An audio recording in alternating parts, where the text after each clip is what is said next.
Bueno, seguimos hoy con esta epístola a los Hebreos, en esta serie. Si me queréis acompañar al capítulo 9, versículos del 1 al 14. Hebreos al capítol 9, del 1 al 14.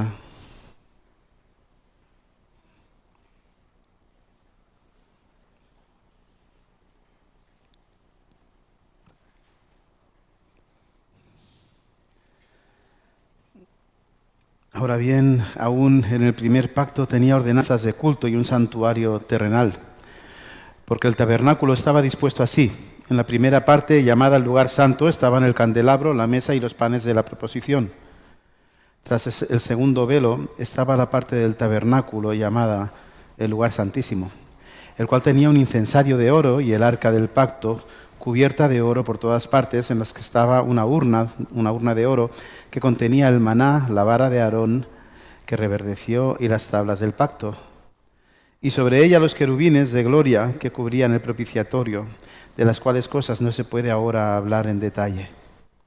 Y así dispuestas estas cosas, en la primera parte del tabernáculo entran los sacerdotes continuamente para cumplir los oficios del culto.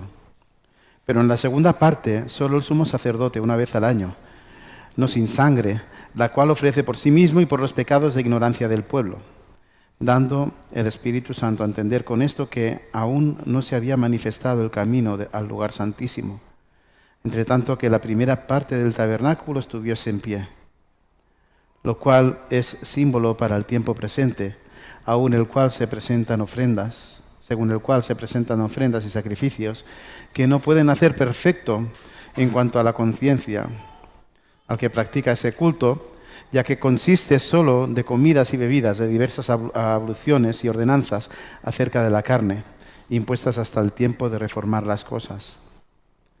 Estando ya presente Cristo, sumo sacerdote de los bienes venideros, por el más amplio y más perfecto tabernáculo, no hecho de manos, es decir, no de esta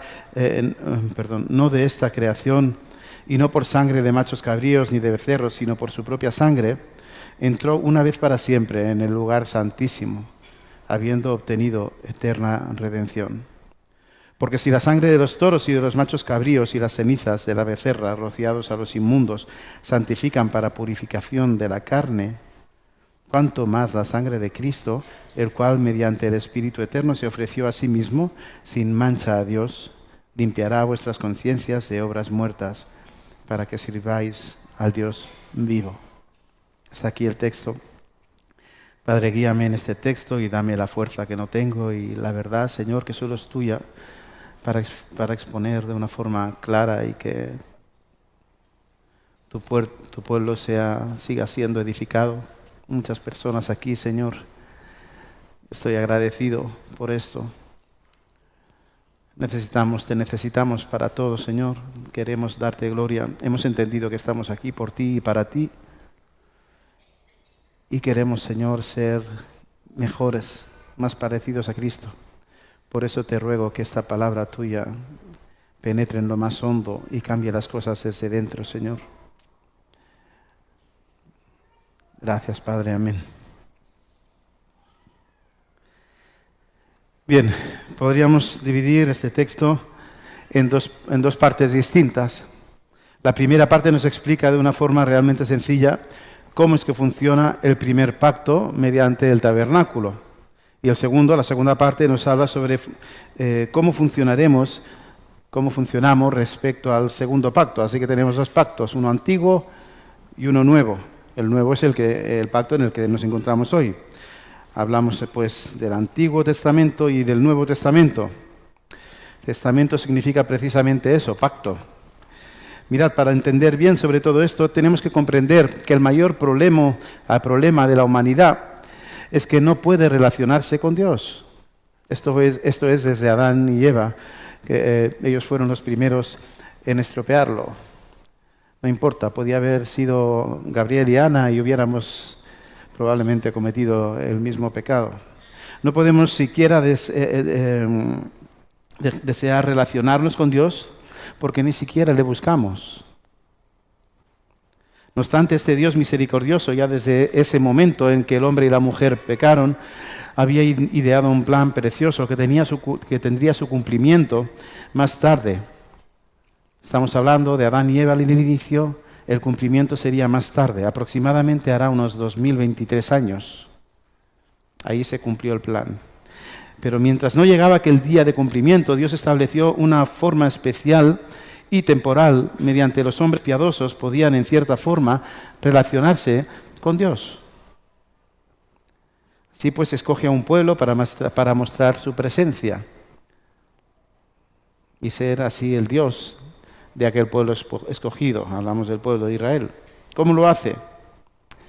Como Dios se relacionaba en la mayor de las formas en aquellos tiempos previos a Jesús.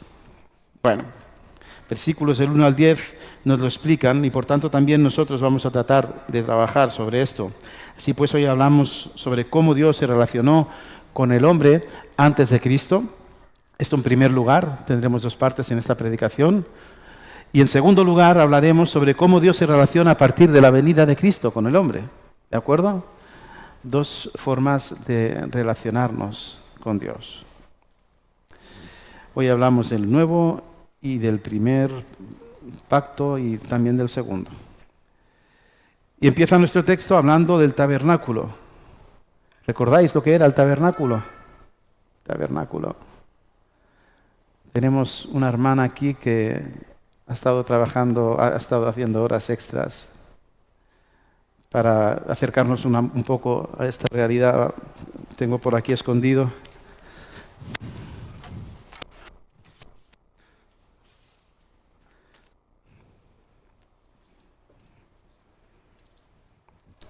Aquí lo tenéis. Esto es el tabernáculo. Ahora lo vamos a pasar, vamos a arriesgarnos, ¿no? Merce.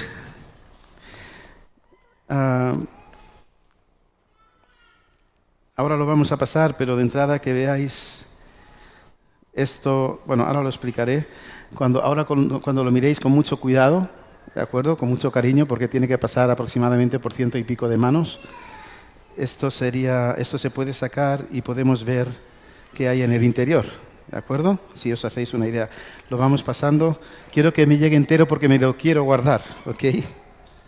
Que le he cogido cariño al tabernáculo. Muy bien. Mercedes, muchas gracias. Me ha encantado. Muy, muy clarificador, además muy fiel. Has estado leyendo. Bien, empieza hablando del tabernáculo. ¿Por qué importaba el tabernáculo? Bueno, importaba no porque fuera un lugar fantástico, sino porque Dios se relacionaba de una forma especial a través de Él, en Él. El tabernáculo era lo mismo que sería luego el templo de Jerusalén, el gran templo, ¿de acuerdo? Solo que como que el pueblo era nómada en aquel momento, pues estuvo durante 40 años dando vueltas en el desierto, pues tenía que ser un templo portátil. Luego es Salomón que dice, Señor, si yo tengo un palacio, ¿cómo no vas a tener tú un pedazo de casa? Y le hace el gran templo de Jerusalén, ¿no? Pero previo a esto, se necesitaba un lugar donde el Dios del pueblo mostrara su presencia. Pero ¿por qué el autor de Hebreos nos habla del tabernáculo y no del templo, no? Dios se mostraba de igual forma en uno y en el otro, y el templo era aparentemente mucho mejor. Tú piensas, si vas a hablar de algo, pues vas a usar el templo, era espectacular. Era una gran edificación, además era una edificación muy sólida y era, a ojos del hombre era perpetua, ¿no? Aquel montón de piedras tan bien colocadas. Por lo menos eso parecía, porque finalmente la realidad es que sería destruido, no sería tan perpetuo. Bueno, se nos habla del tabernáculo porque en realidad se acerca más a la idea que Dios quería transmitir respecto a su presencia con el pueblo. Voy a explicarlo. Si aquel lugar era donde Dios estaba, era necesario enseñar que ese lugar no era un lugar fijo, que no era un lugar eterno. Era un lugar temporal, porque en algún momento dejaría de ser la casa de Dios. Era un montón de ropa y madera bien coordinada, nada más. Una tienda de campaña nos transmite mucho mejor la realidad de que ese lugar no es la casa de Dios, solo es una morada temporal. Nos vamos de campamentos, y nos vamos ahí, nos plantamos una tienda tipo de caldón y estamos allí 2 o 3 días y estamos felices en esa tienda. ¿Pero por qué? Porque sabemos que vamos a volver a casa. Aquello es algo temporal. Además, cuando se escribe Hebreos, se supone que el gran templo ya había sido destruido, el templo de Jerusalén, así que es lógico que el autor no lo usara. Bien, seguimos. Según esta preciosa maqueta que nos ha hecho Mercedes, tenemos que había un atrio, la parte exterior, a la zona marrón, es un atrio. Esto, básicamente lo que encontramos en él es el altar de bronce y la fuente de bronce. Eso es lo que tenéis ahí. Este atrio era como el patio del templo, ¿de acuerdo? Estamos ahí, posiciónate, métete virtualmente. Estamos fuera del lugar santo y del lugar santísimo, ¿de acuerdo? Es como el patio, como digo. Ahí tienes que sacrificar a un animal que no te ha hecho nada, un animal inocente, sin mancha, el más limpio, el más puro que encuentres, limpiando así la conciencia, o sea, limpiándote así tu propio pecado, ¿verdad? Sacrificas el animal para ser perdonado. El animal moría por tu pecado, así tú estabas limpio para seguir andando hacia la presencia de Dios. ¿De acuerdo? Vamos acercándonos a Dios. Es muy gráfico. El Señor es muy educativo, es muy didáctico el Señor. Y nos quiere enseñar a muchos niveles, ¿no? Y me parece muy interesante, ¿no? Como luego debería de pasar por la fuente de bronce. Después de haber quemado al bicho, tenías que pasar por la fuente de bronce. Esto es para limpiarte, es lógico. Dios es puro y limpio y requiere pureza y limpieza para estar en su presencia. Entonces, todo es simbólico. Quiero decir que si acababas de arreglar tu carro porque has venido un caballo y te ensuciaste de grasa, pues te quitabas la grasa, pero no es que fuera, solo es simbólico. Entramos limpios a la presencia de Dios, así como en su día hicieron Aarón y sus hijos. Y bien, ya hemos hecho todo esto, pero ni siquiera hemos entrado todavía en el lugar santo. ¿De acuerdo? Estamos ahí enfrente del primero de los grandes velos. Hay tres velos. Uno que daba entrada al atrio, al patio, otro que separaba el atrio del lugar santo y otro que separaba el lugar santo del lugar santísimo. Bien, ¿quiénes podían entrar en ese atrio? Bueno, todos.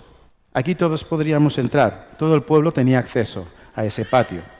Solo el lugar santo y el santísimo tenían ciertas limitaciones. Bien, imagínalo, estás allí frente a la gran cortina, ¿no? Del lugar santo, y vas a entrar.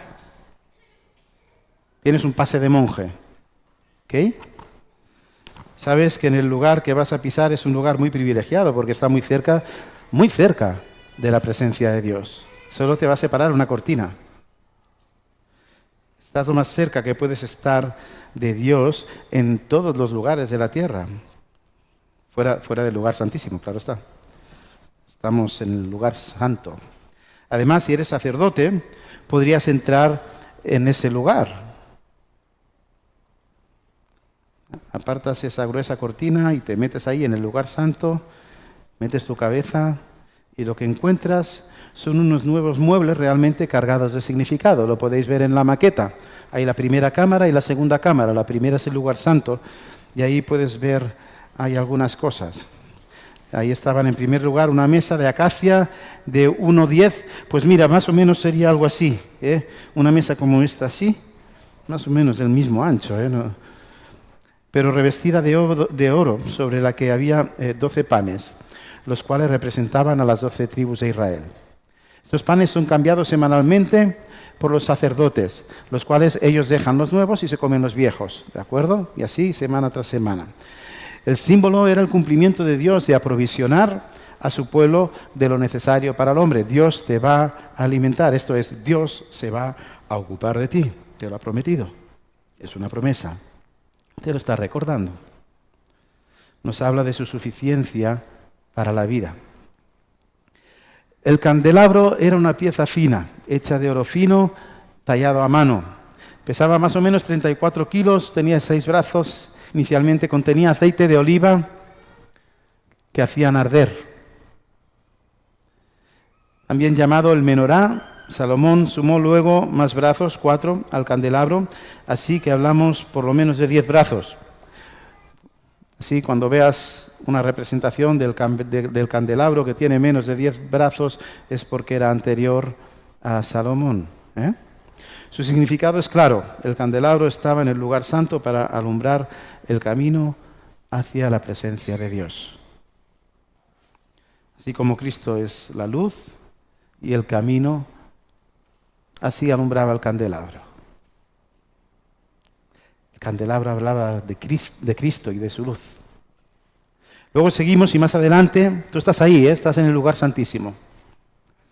Sigues y más adelante, ya frente al velo que te separa del lugar santísimo, y wow, qué nervios, ¿no? Y estás allí y ves que hay un altar del incienso. Lo tenéis ahí súper bien, es que está muy bien hecho ahí en la maqueta. Estaba en un lugar santo. Sabemos que estaba, porque si leéis el texto, parece que dice el texto que estaba en el lugar santísimo, este incenciario, este mueble. No obstante, nuestro texto parece afirmar que estaba en el... El texto parece afirmar que estaba en el lugar santísimo. No quiero perderme mucho en esto, pero después de haberlo estudiado y dado que Hebreos nos habla del tabernáculo de una forma absolutamente espiritual, puede estar indicando la realidad de que el incensario era importante por cuanto tenía mucho que ver con el lugar santísimo donde definitivamente estaba la presencia de Dios. ¿Entended esto? El lugar santísimo estaba separado del lugar santo por un velo, ¿verdad? Esto es una cortina de púrpura, escarlata y lino fino, pero era muy gruesa, era una cortina de mucho grosor. Bien, por muy gruesa que fuera la cortina, si como afirma el Antiguo Testamento en varias ocasiones, el altar del incienso estaba justo frente a esa cortina, el olor fragante que se desprendería del incensario, de alguna forma, sí podría atravesar esa cortina, ¿entendéis? Y pasar a estar a la presencia de Dios, por lo que si tú no tenías acceso al lugar santísimo, está bien, pero el humo que tú estabas quemando, sí, ese olor fragante que quería ser fragante para Dios, sí atravesaba la cortina en el porcentaje que fuera, por lo que Dios olería, percibiría aquel incienso. Y entonces esto es muy trascendente, es muy importante, ¿no? Nadie más que el sumo sacerdote tenía acceso a ese lugar. Pero el humo del incienso que tú como sacerdote quemabas, sí tendría acceso. Eso sería como poder tener acceso, aunque de muy poca medida, al Dios creador, estamos hablando. No que tú tengas acceso a su presencia en este momento, pero sí que el olor que tú levantas en adoración le llega a sus narices. Era para eso, para que le llegara a sus narices. Además, Dios dijo que jamás nadie le vería, así que la gran cantidad de humo de un incensario evitaría simbólicamente que pudieras verle la cara a Dios. Y luego, como que además de ser de la tribu de Leví, imagina que, porque eres de la tribu de Leví, me he olvidado de decirlo, solo durante esta predicación. Imagina que tienes una entrada, un vale, un boleto especial que te va a dar acceso al lugar santísimo. ¡Wow! Esto es medio complicado, ¿no? O sea, wow de bien, pero wow también de la presencia de Dios. Solo, como hemos dicho, el sumo sacerdote podía entrar una vez al año. Si alguien se colocaba, evidentemente lo haría de forma... O sea, si alguien entraba por sus propios medios, así porque sí, lo haría de forma indigna, tratando de estar en la presencia de Dios por sus propios esfuerzos y actos, y como consecuencia de tal orgullo, la consecuencia sería eliminación por parte de Dios. Dios terminaría con su vida. Sí, pues mucho cuidado con esto. Vosotros porque tenéis un vale, pero si no tuvierais un vale, no podríais entrar. Y bien, asomas tu cabezota allí detrás del velo, y ahí está el arca. El arca. Hablamos de una caja hecha también de madera de acacia, también forrada de oro puro. Este es el objeto más importante, con diferencia. Pues allí es donde Dios había establecido que se relacionaría con la mayor de las intimidades con el hombre. Solo allí mostraría su presencia en esa parte de la historia. ¿Ok? Contenía, según nuestro texto, 3 objetos. Una urna llena de maná. Recordemos que el maná es el alimento que Dios dio al pueblo cuando tuvo hambre. No tenemos muy claro qué era exactamente el maná, pero sabemos que era el alimento que proveyó Dios al pueblo. Luego tenemos la vara de Aarón, mediante la cual Dios confirmaba el liderazgo de Moisés y también luego de Aarón, cuando en Coré hubo una rebelión y se puso en duda el liderazgo de Aarón. Y luego había las tablas de la ley, que eran el recuerdo constante de que el pueblo debería de obedecer a su Dios como su parte del pacto. ¿Ok? Esto es lo que hay dentro del arca, que habéis visto ahí, en la maqueta que está por ahí. Sí, pues, ahí estás, con tu pase, esperando el día de tu entrada, porque sabes, el día de tu entrada no es un lugar abierto, que digas, venga, voy a entrar hoy, que me apetece.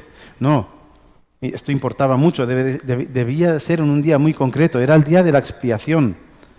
Esto sería el día número 10 del mes séptimo, esto en el calendario judío, el día llamado Yom Kippur, conocido como el día de la expiación, o el día del perdón, o el día del arrepentimiento, de corazón. Y bien, tú ya has entrado allí con tu pase de sumo sacerdote y lo vas a hacer por 2 razones, por lo cual tu inclusión allí en el lugar santísimo sería por 2 veces en realidad. ¿De acuerdo? Entrarías primero con la sangre de un toro y la vertirías sobre la tapa del arca. La tapa del arca es la tapa de la expiación o el propiciatorio. Os sonarán estas palabrejas, ¿eh? Esto es la tapa del arca, la cual tenía encima 2 ángeles que están dirigiendo su mirada hacia el arca en señal, y sus alas así, en señal de protección de la santidad de Dios. ¿De acuerdo? Entonces tú te vas allí y coges la sangre del toro y la lanzas sobre el arca, pero en señal de ¿qué? ¿Qué significa esa sangre? Bueno, sabemos que el mayor trabajo del sumo sacerdote es el de interceder por el pueblo, ¿no? Esa es la razón de ser del sacerdote. Tratar de que Dios perdone el pecado del pueblo, es un intermediario. Pero fíjate que antes de que esto sucediera, antes de que el sacerdote pudiera interceder, era imprescindible que él mismo entrara limpio de todo pecado, porque si no entras limpio te mueres, y si te mueres ya no haces ningún sacrificio por el pueblo. Por lo cual era necesario verter la sangre de un inocente animal para ser limpio él mismo. Solo después sería posible una segunda inclusión en el lugar santísimo, en este caso con la sangre de un macho cabrío, el cual simbolizaría la muerte de un inocente para la limpieza de pecados, en este caso sí, del pueblo.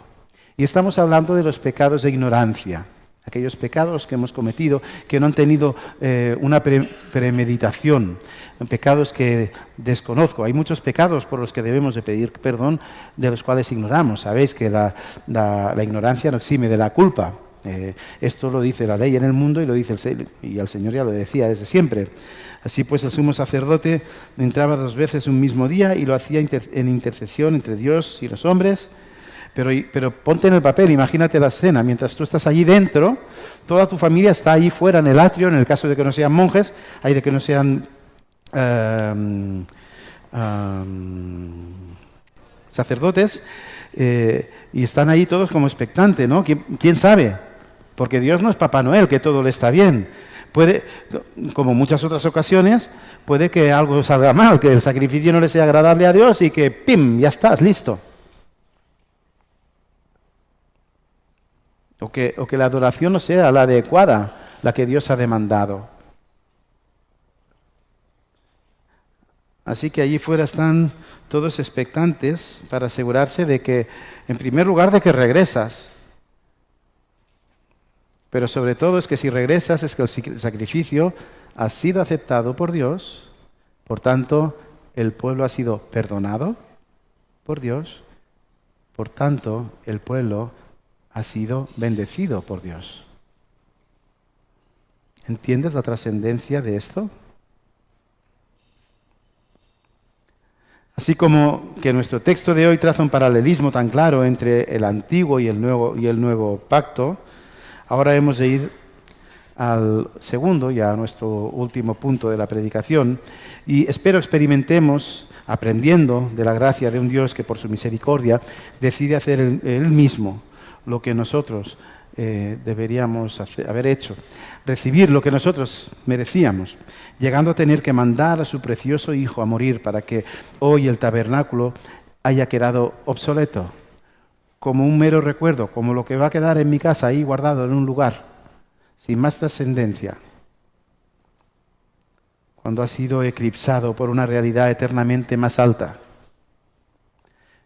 Por favor, el segundo punto es más corto, pero es mucho más importante. Lo bueno si breve, 2 veces bueno. Así que ahora tenemos ahí a Cristo, y digo a Cristo y no digo a Jesús intencionalmente porque el autor habla de Cristo, no de Jesús en el texto. Pues cuando el autor nos habla de Cristo,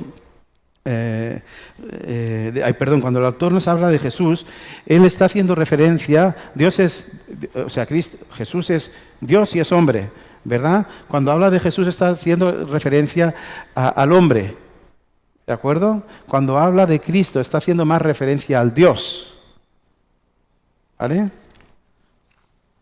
Pues bien, ahí está Cristo a las puertas del atrio, frente a la primera de las cortinas, antes de llegar al patio. Entra en el patio y se cruza con el altar de bronce, pero como que no le da mucha importancia, pasa por el lado y tira recto. Y él no necesita ni quemar animales ni nada. Él tiene algo mucho mejor, ¿no? Y tú lo ves desde fuera y dices, caray, vaya, ¿no? Luego pasa por al lado de la fuente, no obstante, ni se la mira, no le da mucha importancia. Pues no le es necesario. Él cree estar totalmente limpio, ¿no? Y wow, ¿no? Y desde fuera empiezas a pensar, hombre, este es medio descarado, ¿no? Aparta el primer velo y entra así en el lugar santo. Oye, que aquí no entra todo el mundo. ¿Y tú quién eres? ¿No? Yo pensaría, ve los panes de la mesa de la proposición, ve el candelabro de oro, ve el incensario, el altar, y no va a quemar nada en ese altar. Pues él tiene su propia fragancia que sabe que va a ser agradable a Dios, no necesita quemar nada. A ojos del mundo parece un descarado, un engreído, un egocéntrico. ¿Qué hace entrando así, de esta forma? Al final es uno perdido de Jerusalén, ¿no? Hijo de un don nadie. Entonces, lógicamente, todos le odian y están dispuestos, estás dispuesto, estoy dispuesto a matarlo. Y luego, sin vacilar, entra en el lugar santísimo, y lo curioso es que entra, pero el Padre no lo elimina. El Padre lo aprueba. Y sigue allí en pie en el lugar santísimo frente al arca del pacto. Y luego piensas, bueno, ¿y cómo va a interceder este hombre por el pueblo si ha entrado sin ni siquiera hacer un sacrificio por su propio pecado? No ha matado al toro. ¿Cómo va? Finalmente sucede algo sorprendente. Muchas gracias, Mónica. Sucede algo sorprendente e incomprensible para el hombre. Aquel que está ahora, aquel que hemos querido matar y que de hecho al final matamos, ¿verdad? Y que de hecho ha estado siempre, aquel que ha estado siempre en la presencia de Dios, dejó de estarlo.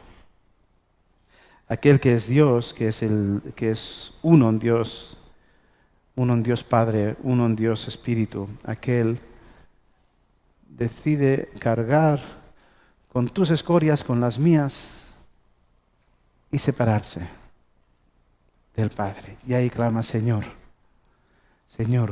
¿por qué me has desamparado? y no contento con eso, decide morir.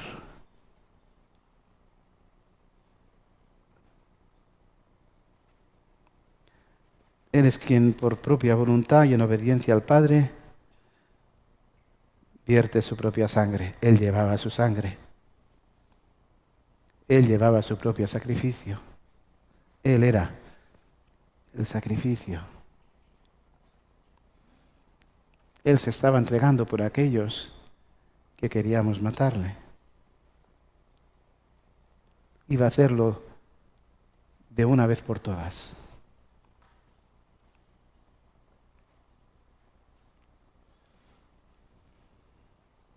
No salió ese día del lugar santísimo.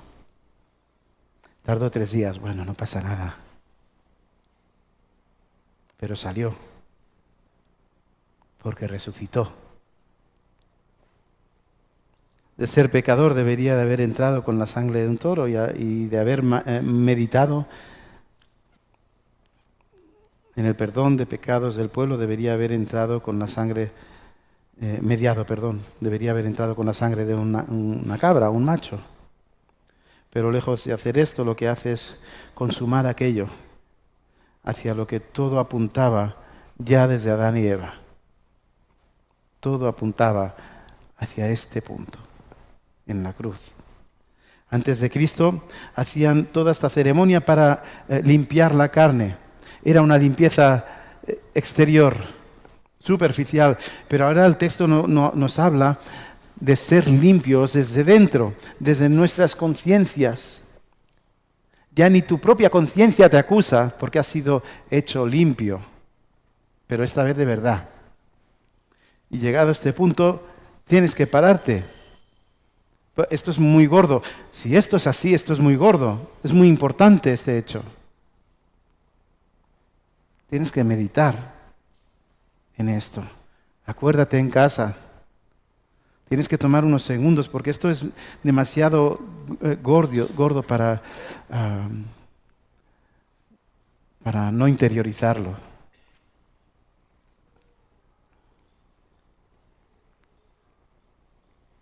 Y yo pienso, si Dios abriera tus ojos, incrédulo, si Dios abriera tus ojos y pudieras ver, si Dios abriera tus ojos, pecador inconverso, te darías cuenta de que desde el principio nadie ni nada, ni mucho menos tú vas a salvarte. Te darías cuenta de que Cristo murió para salvarte. Que todo sacrificio y ritual fueron meros indicativos del sacrificio de sacrificios que hizo Jesús. Que entró una vez por todas, dice el texto, una vez por todas. Solo un hombre santo podría morir por otro. Tenía que ser un hombre, no servía un bicho. No es lo mismo. Se tuvo que hacer hombre para morir por hombre. Hombre por hombre. Y solo un hombre Dios, podría morir por muchos. Porque un hombre no Dios podría morir por otro hombre. Un hombre Dios muere por los que quiera. Entonces, ¿cuáles son las consecuencias reales de este hecho hace ahora más de 2000 años? ¿O es que son cuestiones teóricas o son cuentos del pasado? ¿Qué es esto para ti? ¿Y cómo te afecta al día a día? Es desde entonces que como el sumo sacerdote o como vosotros hoy en este pase que hemos tenido durante esta predicación, tenemos un pase constante a estar en la presencia de Dios. Tú eres el templo, tu cuerpo es el templo y Dios está en ti, si lo está. Ese pase es Cristo. Él solo es la puerta. Dios ha consumado esto. Dios consumó nuestra salvación en aquella cruz. Y sí, fue muy didáctico al enseñar desde el principio que la paga del pecado es muerte. Y aunque tú pienses que no, incrédulo, Lo que tú pienses no importa. Lo que importa es lo que piensa Dios. Y que así como tantos animales murieron por el hombre, por nosotros, así sería necesario que Cristo muriera. Porque si Cristo no hubiera muerto, los animales no habrían apuntado a ninguna parte y no habrían servido para nada. Ellos necesitaban comprender, y Dios lo hizo de una forma muy educativa, para llevarnos a la cruz. Es una pena tremenda ver cómo el pueblo judío sigue ahí, para llevarnos a la cruz, donde por fin se sellaría un nuevo y un definitivo pacto. Y este cambiaría absolutamente nuestra vida, ya que podemos relacionarnos, pero desde ahora para toda la eternidad podemos relacionarnos de una forma increíble con Dios. ¿Cómo explico esto más allá de las palabras? Fue necesario para nuestros hermanos del Antiguo Testamento apuntar a Cristo porque todavía no había pasado, pero la vida ha cambiado de pacto. Cambió con el nuevo pacto. Un compromiso de amor y para siempre que transforma tu vida y que nos deja apasionados, nos deja fascinados, qué sé yo, qué más asados decir, por haber sido amados por Él en la forma en la que solo Él pudiera habernos amado. No hay otra forma. Y esto claro, me hace... estaba escribiendo y ya no sabía qué más decir. Y me puse a cantar. Y mira, y me puse a cantar y si os parece vamos a cantar juntos. Yo creo que la sabéis todos. Porque es verdad, porque estamos en el nuevo pacto. Dice así: solamente en Cristo, solamente en Él, se encuentra en Él. No hay otro nombre dado a los hombres, solamente Cristo, solamente en Él. Amén.